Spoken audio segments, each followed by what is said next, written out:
Good night, selamat malam semuanya. Oke, kali ini aku mau sedikit berbicara. Tadi kan, kalau tidak salah tadi aku melihat sebuah blog dari temen aku, dia bahas tentang new normal.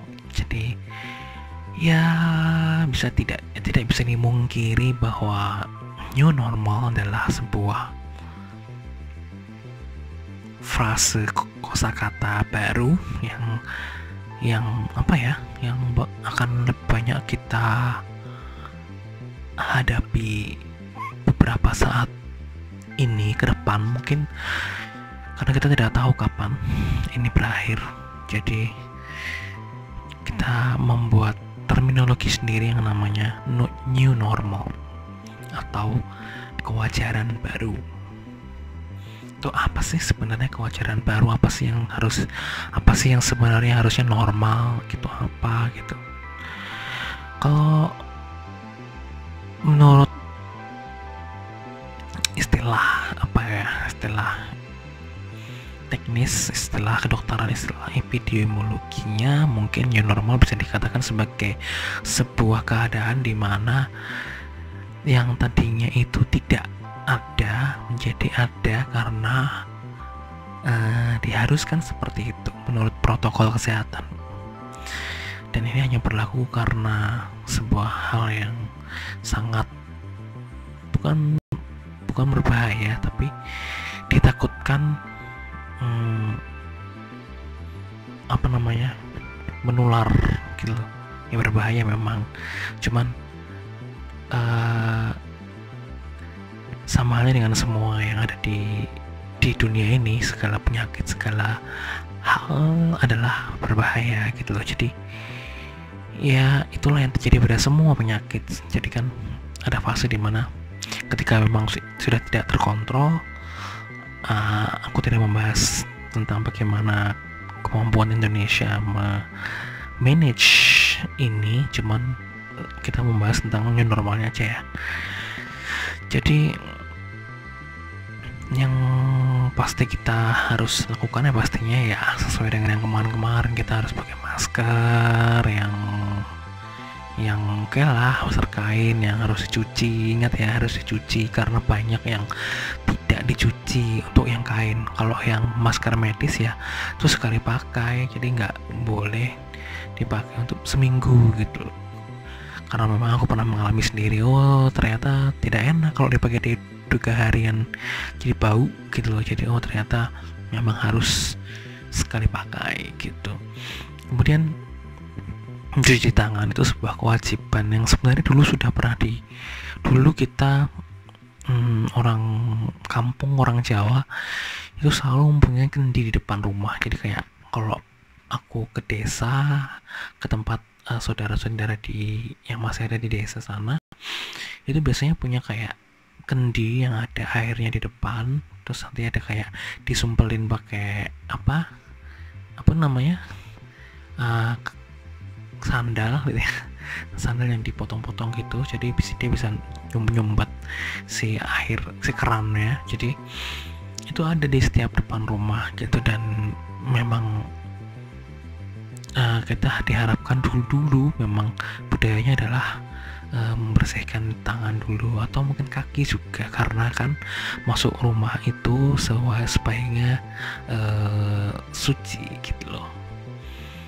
Dan beberapa tahun ke belakang mungkin dilupakan, kemudian sekarang kita harus membiasakan hal itu lagi. Jadi ketika kita ada di sebuah tempat ya, sebelum menyentuh apapun cuci tangan dulu, dan setelah menyentuh apapun cuci tangan maksudnya. Jadi kalau misalnya kamu besok kerja yaudah nanti sampai kantor jangan lupa bawa hand sanitizer yang gel, yang biasa aja, yang alkohol. Terus udah beraktivitas normal dan usahakan tidak menyentuh muka. Kalaupun memang kebiasaan yang menyentuh muka ya kalau bisa sih pakai tisu, jadi lebih aman gitu. Kemudian karena untuk memastikan bahwa kita selalu bersih, maka ya itu tadi berbilaslah dengan air kapanpun kamu ingat gitu. Kemudian kalau udah pulang kerja ya udah, nggak usah pakai pakaian kerjamu kamu pakai buat tidur, atau nggak usah kamu nongkrong kemana-mana. Kalau bisa sih sebisa mungkin ya dengan langsung pulang ke rumah, kemudian cuci baju dan pakai baju yang baru, dan jangan langsung menyentuh orang-orang yang ada di rumah yang kamu cintai, kayak misalnya ibu bapak atau orang yang ada di rumah yang lebih tua gitu, karena mereka lebih lebih rentan terhadap virus ini gitu loh. Ya itu. Terus kemudian yang lain mungkin pembatasan skala besar dalam apapun itu ya, mungkin di tempat ibadah mungkin besok bakal ada jarak, kemudian di bioskop mungkin besok bakalan dicarain juga, di mall antriannya bagaimana, kemudian akan lebih tendensi orang untuk tidak terlalu banyak keluar rumah, dan mungkin lebih mengandalkan Gojek dan Grab mungkin ya untuk membeli apapun itu, bisa jadi tuh. Terus juga tidak melakukan rapat dalam skala besar, bisa jadi budaya Zoom atau Google meeting hangout gitu akan lebih diteruskan sampai nanti di masa depan, karena ya itulah teknologi masa depan. Kemudian yang lain yang lain mungkin bakalan ada ya, kalau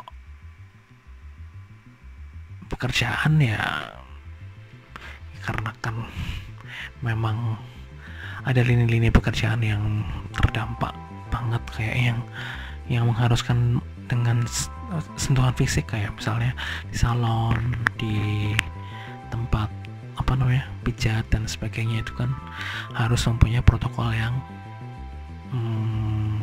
berbeda gitu. Untuk tempat wisata juga kayaknya sebenarnya tidak begitu masalah, karena yang penting tadi social distancingnya harus bagus, dan harus ada kayak akses kesehatan langsung ketika memang ada gejala yang timbul, ya langsung dirujuk kayak gitu ya. Jadi sebenarnya new normal ini adalah kegiatan untuk melupakan ketika kita punya sebuah hal, misalnya virus corona ini ya, dan itu menjangkit kita di sebuah kawasan, dan ketika kita sudah menyetapkan new normal, artinya kita menghadapi dengan tetap memikirkan, tetap berkesadaran, tapi berhati-hati saja, tidak usah terlalu membuat kita mengurung diri, terus kemudian kita nggak membuat kita stres sendiri, membuat kita panik sendiri, takut sendiri. Itu akan lebih membuat imunitas kita semakin rendah dan gampang sekali tertular oleh virus. Tidak cuma corona, bisa demam, bisa yang lain-lain, bisa SARS, bisa yang lain-lain. Jadi intinya begitu. Dan jangan lupa untuk makan makanan yang sehat dan mengkonsumsi herbs, kayak yang jahe-jahean, kayak yang dulu pernah ngetren di awal-awal pandemi gitu ya, tapi sekarang tidak begitu ngetren, gak tau kenapa ya. Begitulah. Selamat masuk ke dalam tahapan new normal, walaupun mungkin orang bilang wah ini dipaksakan atau apa, tidak peduli, yang penting it is what it is. Semoga kita diberi kesehatan dan tidak terkena oleh virus corona dan teman-temannya dan virus-virus yang lain. Oke? Kalau begitu, terima kasih telah menonton. Salam Ando.